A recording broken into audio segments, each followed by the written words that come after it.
I'm ostracized and traumatized by everything I'm not alright. I'm lost inside, and anything I say you better listen up closely. Mostly, I'm the one and only. Bring it home slowly. Hand your boy the trophy. Patience is holy moly. I got him hating on me like Michael.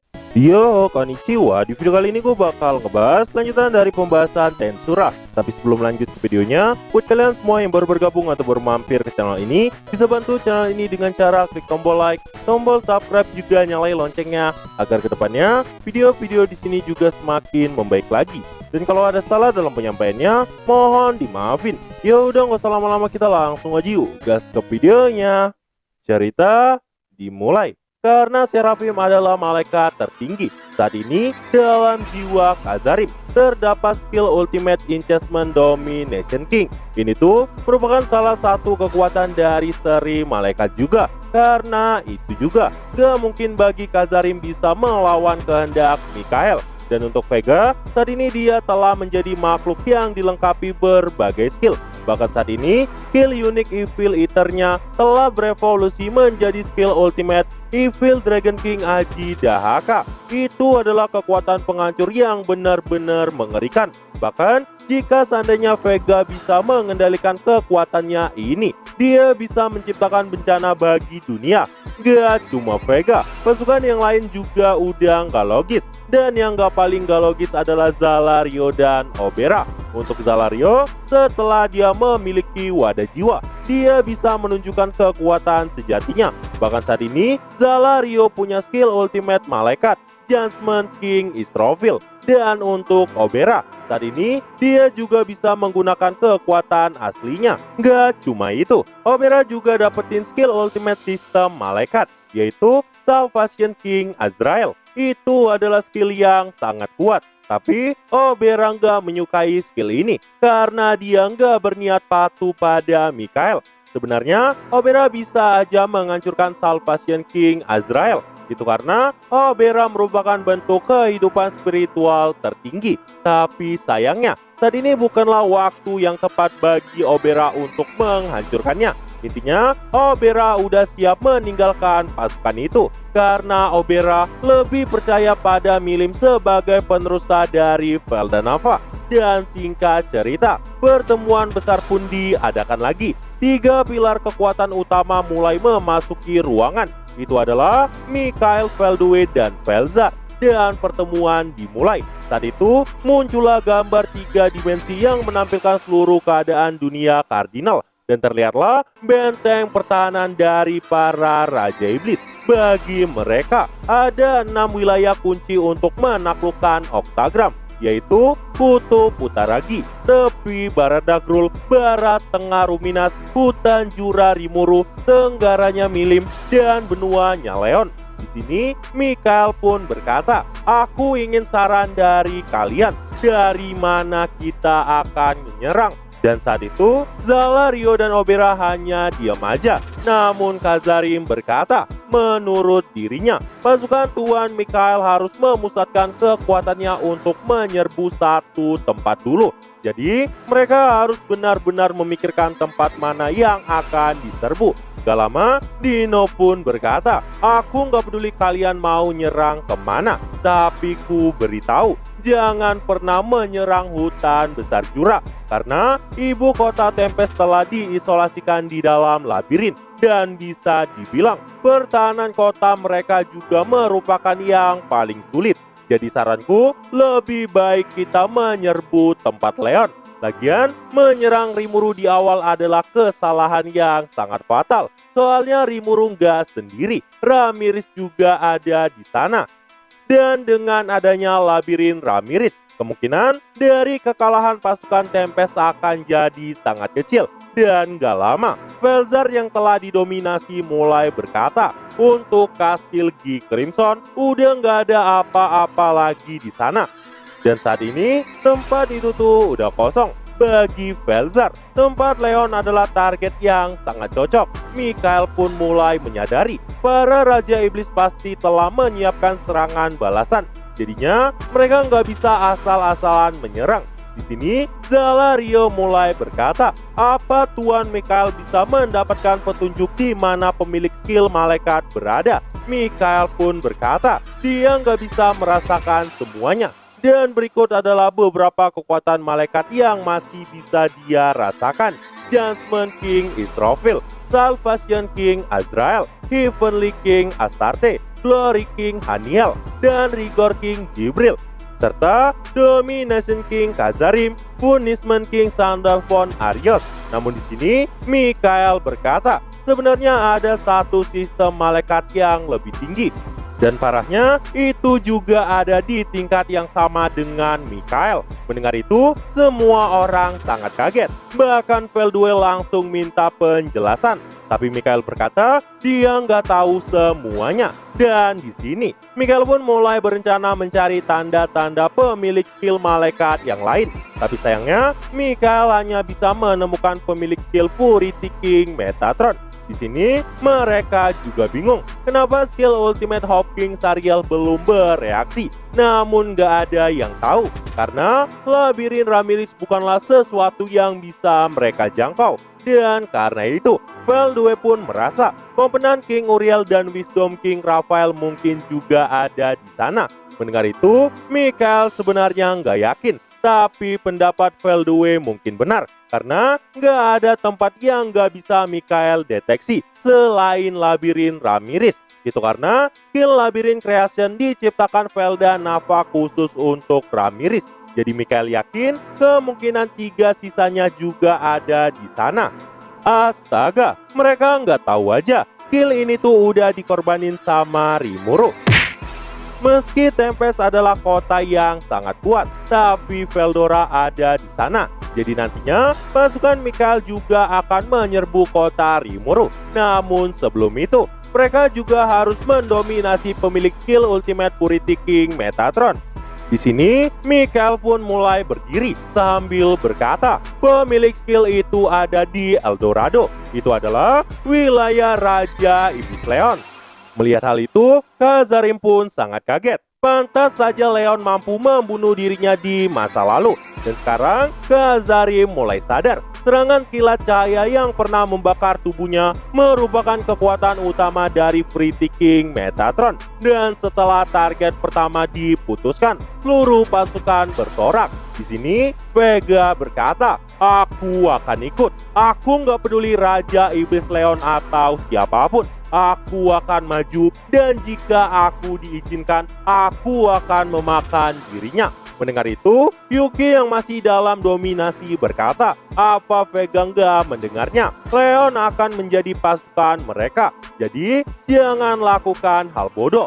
Mendengar itu, Vega pun jadi nggak semangat. Tapi mau bagaimana lagi? Satu-satunya yang Vega cari di dunia ini hanyalah kekuatan. Bagi Vega, dia nggak peduli harus melawan siapapun. Karena Vega yakin siapapun lawannya dia pasti akan menang. Dan begitulah enaknya jadi orang bodoh yang nggak bisa ngukur kekuatan lawannya. Di sini diketahui untuk saat ini eksistensi poin Mikhail masih sekitar 90 juta. Makanya Mikhail nggak takut sama Veldora.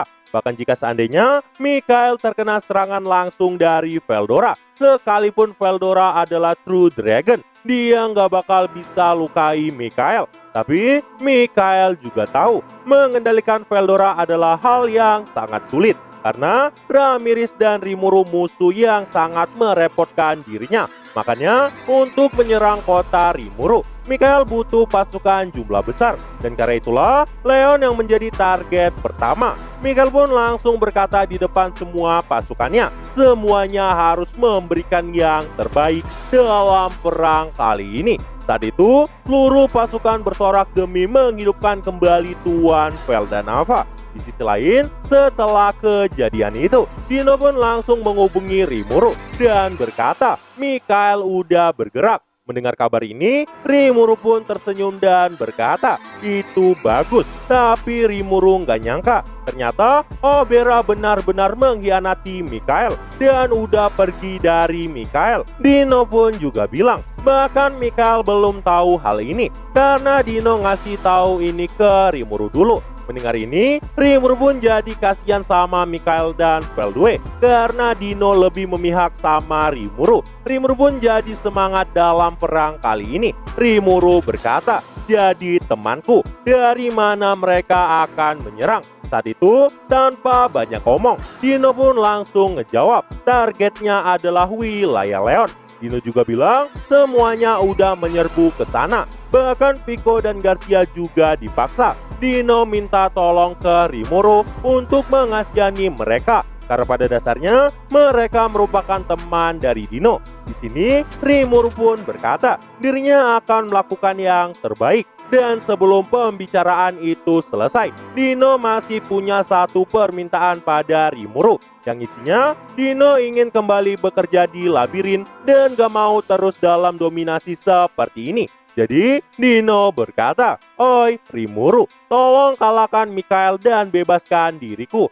Mendengar itu, Rimuru pun tersenyum dan berkata, "Lakukanlah yang terbaik untuk lepas dari kendali secepat mungkin. Kalau lama-lama, Dino bakal kehilangan gelar Raja Iblisnya." Dino pun tertawa dan berkata, "Hahaha, aku akan melakukan yang terbaik dan kuserahkan sisanya padamu. Menanglah dan jangan sampai terbunuh. Aku mengandalkanmu, temanku." Di sini Dino juga sempat bilang sesuatu tentang Zelanus. Dari yang Dino lihat, Zelanus ada di kelas G Crimson. Bahkan menurut Dino, mereka mungkin sebanding. Dari kata-kata Dino ini, kita bisa nyimpulin. Itu artinya dari segi eksistensi poin, Zelanus adalah ancaman yang sama dengan Gi. Karena dari segi kemampuan, Dino sendiri juga belum tahu siapa yang lebih baik. Dan setelah tahu hal ini, Rimuru benar-benar gak bisa nutupin kekagetannya. Karena Rimuru gak nyangka di dunia ini ada orang di level G Crimson. Dan begitulah akhir obrolan mereka. Dan setelah itu, Rimuru pun langsung manggil pasukan eksekutif yang tersisa di kota Rimuru. Tepatnya di ruang kendali labirin. Saat itu, Rimuru bisa melihat kota Leon mulai ditutupi oleh badai salju. Itu adalah hal yang benar-benar gak wajar terjadi di wilayah Leon. Rimuru pun yakin Velzarlah penyebabnya. Rimuru juga nggak bisa ngirim pesan ke sana karena ada semacam gangguan komunikasi sihir di sana. Di sini Rimuru bilang pada Benimaru dia akan pergi ke tempat Leon bersama Rangga Soe dan Benimaru. Mendengar ini, Benimaru sangat bahagia. Tapi Veldora yang tahu hal ini jadi cemburu karena dia tuh juga mau ikut. Namun Rimuru berkata Veldora nggak boleh ikut atau semuanya akan dalam bahaya. Karena jika Veldora atau Rimuru nggak terbunuh bersama, mereka masih bisa dihidupkan kembali. Veldora pun mengerti dan akan melindungi labirin. Dan setelah itu Rimuru melihat ke arah Zegion. Rimuru berkata, "Zegion dan Apito, jagalah labirin ini. Jika ada musuh yang berbahaya, bantailah semuanya." Mendengar itu, Zegion berkata, "Serahkan sisanya padaku, tuanku. Saya berharap tuanku Rimuru selalu baik-baik aja." Rimuru juga minta Keris untuk selalu mengawasi Veldora. Mendengar itu, Veldora jadi kaget dan berkata, Tapi karena saat itu Keris ngasih sebuah komik, dia pun jadi nggak peduli. Astaga, dasar naga wibu. Sini, Rimuru pun mutusin ngajak Kumara juga. Tapi sebelumnya, Rimuru minta maaf sama Benimaru karena harus ikut dan meninggalkan istrinya untuk sementara. Namun, Benimaru malah berkata, "Jangan khawatirkan itu, tuanku. Aku akan mengerahkan segalanya untuk melindungi orang-orang yang aku cintai. Lagian, kota kita adalah tempat yang paling aman di dunia." Dan setelah semua pembicaraan itu, Rimuru pun langsung berteleport ke medan perang. Namun, scene pun berpindah ke waktu di mana Rimuru masih mempersiapkan pasukannya. Saat itu, di wilayah Leon perang udah dimulai. Tanpa aba-aba apapun, Vega muncul dan langsung mengamuk. Dia pun langsung menggemparkan kota Leon. Saat itu, jumlah pasukan utama musuh ada 13. yaitu Veldue Felzar Zalario, Pico Garcia Cazarim, Yuki Tiar Footman, Vega Orlia Arios, dan Mai Furuki. Setelah penyerangan dimulai, Mai langsung gunain Intasneus Movement, dan dalam sekejap mereka pun langsung berpindah ke lokasinya Vega. Dan terlihatlah saat itu Vega lagi mengamuk habis-habisan. Dia bahkan berani-beranian menyerbu pasukan besar sendirian. Melihat itu, Cazarim berkata, kayaknya nih orang makin lama makin bego. Dan di sini diketahui sebenarnya Cazarim juga nggak berniat patuh pada Mikael. Karena bagi Cazarim, jika seandainya dia memihak Mikael dan Veldue, gak akan ada masa depan yang cerah. Tapi karena kendali Mikael sangat mutlak, Cazarim pun berniat mengisolasikan dirinya ke tempat lain agar dia nggak bakal terpengaruh. Namun kemungkinan tempat yang paling aman hanyalah labirin Ramirez. Cazarim pun beranggapan Raja Iblis Rimuru mungkin akan berbaik hati menyembunyikan mereka. Cazarim pun saat itu langsung ngubungin si Laples. Dan setelah mendapat kabar dari Cazarim, Laples sangat bahagia setelah tahu Cazarim masih baik-baik aja. Dia pun langsung segera pergi ke Eldorado untuk bergabung dalam pertempuran. Dan jadi itulah untuk pembahasan kali ini. Dan tunggu video-video gua selanjutnya. Dan see you! I said you better watch what you're doing, 'cause I ain't gonna stop when I'm moving. I'm headed to the top, I'ma do it. I'm headed to the top, I'ma prove it. And baby girl, I like what you do.